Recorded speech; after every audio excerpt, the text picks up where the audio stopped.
కేసీఆర్ గారు భారత రాష్ట్ర సమితి పెట్టి ఆంధ్రాలో పార్టీ పెట్టినప్పుడు స్వాగతించిన వాడిని నేను. ఒక పార్టీ ఎక్కడైనా పెట్టుకోవచ్చు. కేసీఆర్ గారికి మనస్ఫూర్తిగా ఆ రోజున తెలంగాణ మనకి గుంటూరులో బీఆర్ఎస్ పార్టీ కార్యాలయం పెడితే, అంతకుముందు జనసేనలో పనిచేసిన నాయకులను ఆయన ప్రెసిడెంట్గా పెడితే మనస్ఫూర్తిగా స్వాగతించాం. అలాగా అందరూ కూడా పంజాబ్ వెళ్ళొచ్చు, మహారాష్ట్ర పోవచ్చు. జనసేన మటుకు తెలంగాణలో అడుగు పెట్టకూడదంటే మేము ఏం కోరుకున్నాం? జనసేనలో మేము తెలంగాణలో ఏం కోరుకుంటాం? పవన్ కళ్యాణ్ ముఖ్యమంత్రి అవుతాడు ఇక్కడ. ఆంధ్రాలోనే దిక్కు లేదు, పవన్ కళ్యాణ్ ఇక్కడే ముఖ్యమంత్రి అవుతాడు. కానీ దేనికి భయం అంటే చైతన్యవంతులను చేస్తామన్న భయం, అదొక్కటే భయం. సమస్యల మీద తిప్పి కొడితే ఎంత? 4 కోట్ల జనాభా ఉన్న, దాదాపు 4 కోట్ల జనాభా ఉన్న తెలంగాణలో జనసేన తిప్పి కొడితే 1,00,000 మంది పైన కూడా లేరు. 2,000 మంది జన సైనికులతోటి, సాధకులతోటి మేము సభ పెట్టుకుందామంటే మీరు దీనికి పర్మిషన్ ఇవ్వకపోతే మేము ఏం చేస్తాం? మేము దుర్మార్గాలు చేస్తామా? మేము అంటే నాకు ఎలా ఉంటుందంటే మీరు ఏదైనా మాట్లాడండి.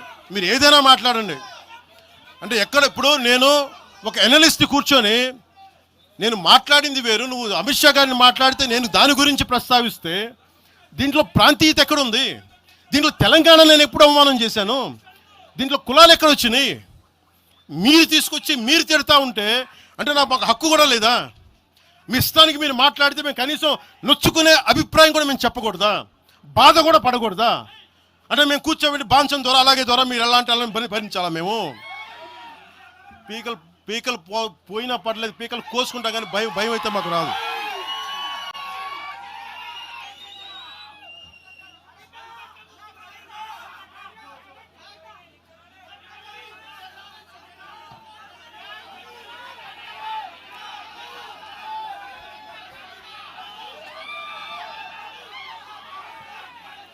నేను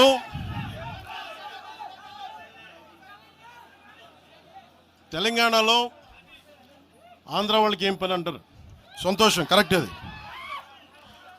తెలంగాణలో ఆంధ్ర కాంట్రాక్టర్లు ఓకేనా? ఇక్కడ ఆంధ్రాలో తెలంగాణ కాంట్రాక్టర్లకి బాగానే పనిచేస్తున్నారు. అక్కడ తెలంగాణలో ఆంధ్ర కాంట్రాక్టర్లు బాగానే ఉన్నారు. ఎవరినా మీరు బేవకూఫులు చేస్తామన్నారు? మీరు ఎవరిని బేవకూఫులు చేస్తారు? మీరు ప్రజలనేమో మీరు మభ్యపెట్టి, యువత మీరు ప్రజానికం, మీరు తెలంగాణ ప్రజలు ఇది గుర్తించాలి. ఇది వీళ్ళు బాగానే ఉన్నారు, వీళ్ళ అధికారాలు బాగానే ఉన్నాయి, వీళ్ళు బిజినెస్లు బాగానే ఉన్నాయి, వీళ్ళ కాంట్రాక్టులు బాగానే ఉన్నాయి. ఏదైనా మాట్లాడితే నాలాంటి వాడిని కూర్చోబెట్టి భయపడతా ఉంటారు. మీరు ఒక్కసారి చెప్పండి. మీరు నిజంగా వద్దు అనుకుంటే తెలంగాణలో అసెంబ్లీలో ఎవరైతే తిడుతున్నారో మీరు తీర్మానం పెట్టండి. పవన్ కళ్యాణ్ అనేవాడికి ఇక్కడ పర్మిషన్ లేదు, రాకూడదని పెట్టండి పర్మిషన్. సంతోషం నాకు. దాన్ని ఎలా పెడతారు నేను కూడా చూస్తాను దాన్ని. మేము 1,200 మంది ఉద్యమకారులు ఎంతమంది చనిపోయారో నాకు తెలుసు. 12 సంవత్సరాలు 1,200 మంది ఉద్యమకారులు పైగా చనిపోతే వాళ్ళ మీద గౌరవార్థం నేను ఎప్పుడు ఒక్క మాట మాట్లాడాలి తెలంగాణ, ఒక్క మాట. నాకు అంత ఇష్టం నాకు తెలంగాణ. కానీ మీరు కూర్చోబెట్టి నా ప్రేమను కనుక మీరు శంకిస్తే నేను ఇప్పుడు దాకా నిర్ణయించుకోలే. మీరు అంటున్నారు కాబట్టి చెప్తున్నా, తెలంగాణలో జనసేన ఉంటుంది, నేను పోటీ చేస్తా. నేను ఇప్పుడు దాకా ఎప్పుడు అవసరమైతే తెలంగాణలో తిరుగుతాం, నేనే తిరుగుతా, మేమే తిరుగుతాం. ప్రతి సమస్య మీద మాట్లాడతాం, ప్రతి అన్యాయాన్ని ఎదుర్కొంటాం. ఏం మాట్లాడతారు మీరు? ఇది తెలంగాణ భారతదేశంలో అంతర్భాగం, మర్చిపోకండి. తెలంగాణ నా దేశం అంతర్భాగం. తెలంగాణ మీరు కూర్చోబెట్టి బెదిరించి రాకూడదు ఏంటో అవన్నీ భరిస్తాం. చాలా దశాబ్దం పైగా భరించాం. దీనికి చర్మాంకం పలుకుతాం మేము. తెలంగాణ ఎవరైతే వ్యతిరేకించారో వాళ్ళందరూ పదవుల్లో కూర్చున్నారు. ఈరోజు కూర్చోబెట్టి తెలంగాణలో ఎవరైతే వ్యతిరేకించారో వాళ్ళు ఎమ్మెల్యేలు అయ్యారు. ఒక్క మాట మాట్లాడలా. కిక్కురు మనకుండా కూర్చున్న 12 సంవత్సరాలు. మా నాయకుల్ని పేరు పేరుని అడగండి, ఒక్కొక్కరిని అడగండి, ఇంటర్వ్యూలు తీసుకోండి. ఏ రోజునా సరే నేను వాళ్ళని ప్రోత్సహించాను అడగండి. వాళ్ళు నన్ను వదలలేదు, నన్ను ఏం చేయమంటారు చెప్పండి. దండం పెట్టి చెప్పా, మీరు శుభ్రంగా వెళ్ళిపోయినంటే లేదు, మాకు నీ ఆశయాలు ఇష్టం, మాకు జనసేన భావజాలం ఇష్టం. ఉన్న మహేందర్ కానీ, రాజలింగం గారు కానీ, ఉన్న ప్రతి ఒక్కరు పేరు పేరున, శంకర్ కానీ పేరు పేరున ప్రతి తెలంగాణ జిల్లాలో ఉన్న నాయకులందరూ యువరాజ్యం నుంచి ఉండిపోయారు. వాళ్ళు పోలే. నేను చెప్పా, మీరు మిగతా పార్టీస్కి పోండి అంటే పోలా. దాసోజీ శ్రవణ్ ఎవరు పట్టుకున్నారు? మీరు ఆ పట్టుకుని దాసోజీ శ్రవణ్ కానీ ఈరోజు ఎమ్మెల్సీగా ఉన్నారంటే, ఆ రోజు మీరు కూర్చోబెట్టి మాట్లాడుతూ ఉన్నారు. ఆ రోజున ఈరోజు కాంగ్రెస్ నాయకులు ఎవరో మాట్లాడుతూ ఉన్నారు, నువ్వేమి ఎలా వస్తావు చూస్తామని. ఇలాంటి ప్రగల్భాలే వైఎస్ రాజశేఖర రెడ్డి గారు ముఖ్యమంత్రిగా ఉన్నప్పుడు కాంగ్రెస్ యువజన కాంగ్రెస్ వాళ్ళు ఇలాగే మాట్లాడారు. ఆ రోజున తన్ని తగలేసాం ప్రతి ఒక్కరు వచ్చిన వాళ్ళు, గుర్తుపెట్టుకోకండి. ఆ రోజు నాకు నిలబడిన తెలంగాణ యువత నిలబడ్డారు, బస్తీలో నుంచి ఉస్మానియా నుంచి వచ్చిన వాళ్ళు నిలబడ్డారు. ఆ రోజున రాజలింగం గారికి తెలుసు. ఆ రోజు కూడా చెప్పారు ఎలా వస్తుంది. నేను చెప్పా, ఇలాగే ఇంటికి వస్తామని బెదిరించి, ఆఫీస్కి వస్తామని బెదిరిస్తే ఇంటి ముందు చైరేసి కూర్చున్నా. నాకు అలాంటి భయాలు లేవు. దేశం బాగుండాలి అంతర్గతంగా. ఇప్పుడు వేర్పాటువాదం మంచిది ఎక్కడ దాకా, దేశ సమగ్రత భంగం కలిగినంత వరకు. ఎవరు ఉండకూడదు, రాకూడదు, మీ గొంతులు తొక్కేస్తామంటే ఇది ఏమనుకున్నారు? భారతదేశం అనుకున్నారు, లేదంటే పాలస్తీన్ అనుకుంటున్నారు మీరు అందరూ? ఇది భారతదేశం, పాకిస్తాన్. మీ ఇష్టానికి రాకూడదు, మీ ఇష్టానికి ఏమనుకుంటారా మీరంతా? నా దేశం, నేను ఎక్కడైనా అడుగు పెడతా, నాకు రాజ్యాంగ పరంగా కల్పించిన హక్కు ఇది. ఇప్పుడు కాంగ్రెస్ నాయకులకు ఒకటే చెప్తున్నా, రాహుల్ గాంధీ గారు కానీ, ప్రియాంక గాంధీ గారి దక్షిణ భారతంలోకి వచ్చి వైనాడులో పోటీ చేయొచ్చు. ఇందిరాగాంధీ గారేమో మెదక్లో పోటీ చేయొచ్చు.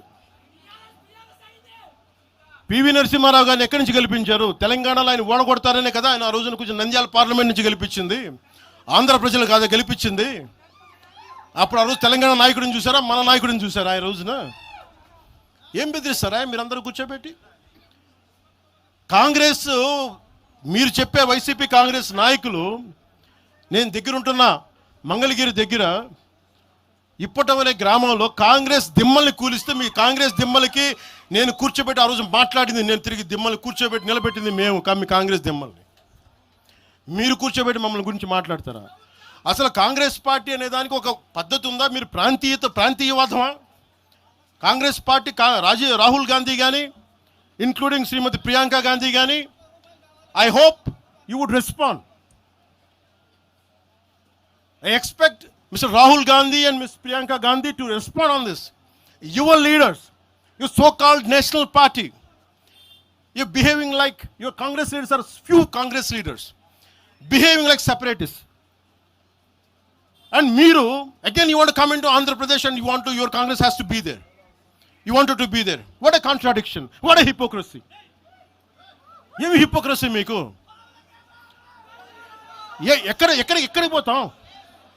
ఈ లెక్కలు అసలు భారతదేశంలో ఎవడైనా ప్రతి రాష్ట్రానికి వెళ్ళిన పాస్పోర్ట్లు తీసుకొని పోవాలా? ఎక్కడికి పోతున్నారు అందరూ కూర్చోబెట్టి? ఏం మాట్లాడతారు అంతా? మేధావులందరూ కూర్చొని పాసం యాదగిరి గారు ఉన్నారు, ఆయనంటే నాకు చాలా ఇష్టం, నాకు ఆయనంటే గౌరవం. ఆయనంటే ఇదే ఇంట్లో ఆయన కూర్చోబెట్టి ఒక 2-3 గంటలు మాట్లాడాను ఆయనతోటి, పాసం యాదగిరి గారితో. ఆయన వల్లే, ఆయన మాటల్లోనే వచ్చింది మాకు దామోదరం సంజీవయ్య గారి గురించి. దామోదరం సంజీవయ్య గారి గురించి మొదట దళిత ముఖ్యమంత్రి ఉమ్మడి ఆంధ్రప్రదేశ్, ఆయన గురించి మాట్లాడింది పాసం యాదగిరి గారి మాటల్లో మేము వస్తే దాని గురించి మాట్లాడాం. అలాంటి నేను గౌరవం చూపించే వ్యక్తి కూడా నన్ను తిడతా ఉంటే చాలా బాధ అనిపిస్తుంది.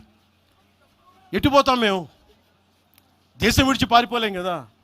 నా నేల విడిచి ఈ నది, గోదావరి నది, కృష్ణా నది నేలను విడిచి పారిపోద్దా? పవన్ కళ్యాణ్ నేల విడిచి పారిపోతాడా? ఎక్కడికి పారిపోతాం మేము? ఎక్కడికి పారిపోం. ప్రజల మధ్య వైషమ్యాలు పెట్టకండి. తప్పు చేసిన నాయకులను చీల్చి చెండాడిన సంతోషం నేను కూడా మీతో గొంతు కలుగుతా. అంతేగాని కూర్చోబెట్టి కష్టపడి ఉద్యోగం కోసం, ఉపాధి కోసం వచ్చిన వాళ్ళకి దయచేసి భయపెట్టకండి. మేము ట్యాక్సులు కడతాం, దేశాన్ని ప్రేమిస్తాం, సమాజానికి అవసరమైతే మేము నిలబడతాం, ఎక్కడికి పారిపోలా. అలాంటిది కూర్చోబెట్టి బెదిరిస్తూ ఉంటే ఎంతకాలం బెదురుతాం? మీరు భయపెట్టే కొద్దీ గుండె గట్టిపడద్దు తప్ప భయపడదు, గుర్తుపెట్టుకోండి.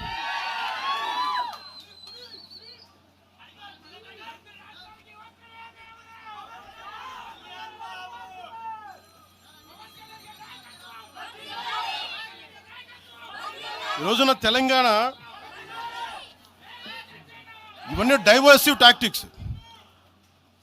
ఆంధ్రప్రదేశ్ నుంచి 4.5 నుంచి 6 లక్షల మంది గ్రాడ్యుయేట్స్ వస్తూ ఉన్నారు. తెలంగాణ నుంచి 5 నుంచి 7 లక్షల మంది గ్రాడ్యుయేట్స్ వస్తూ ఉన్నారు. రెండు రాష్ట్రాలను కలుపుకొని 10 నుంచి 13 లక్షల గ్రాడ్యుయేట్ అవుతూ ఉంటారు, ఉత్తీర్ణులు అవుతూ ఉన్నారు. ఎస్టిమేటెడ్ అన్ఎంప్లాయ్మెంట్ రేటు ఆంధ్రప్రదేశ్లో 4.2%, తెలంగాణలో 5.0%. వీటి మీద మాట్లాడతామా? ఉపాధి అవకాశాల కోసం మాట్లాడతామా? పవన్ కళ్యాణ్ చెప్తారా? మీరు ప్రతిదానికి కూర్చోబెట్టి ఇంకెంతకాలం ప్రాంతీయ విభేదాలు ఇస్తారు? మీరు ఎంతకాలం?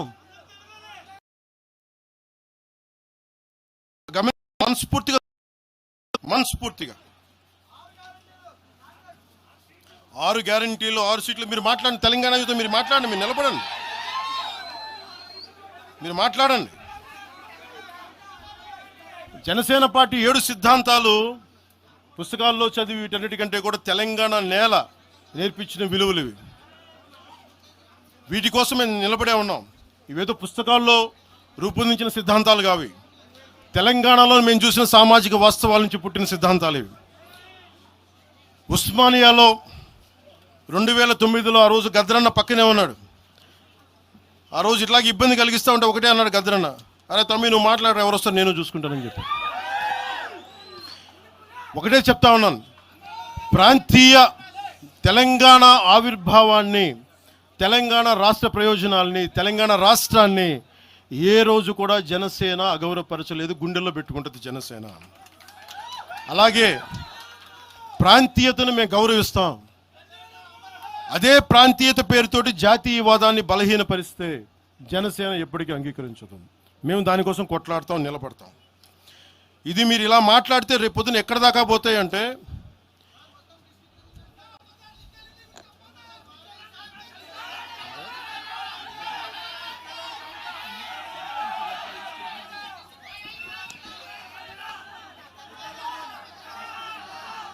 తెలంగాణ అంతా తిరగాలనా?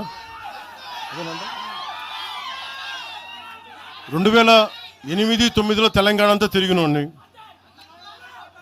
మీరు నన్ను రమ్మని చెప్పండి, ఎందుకు నన్ను నేనే చెప్తాను.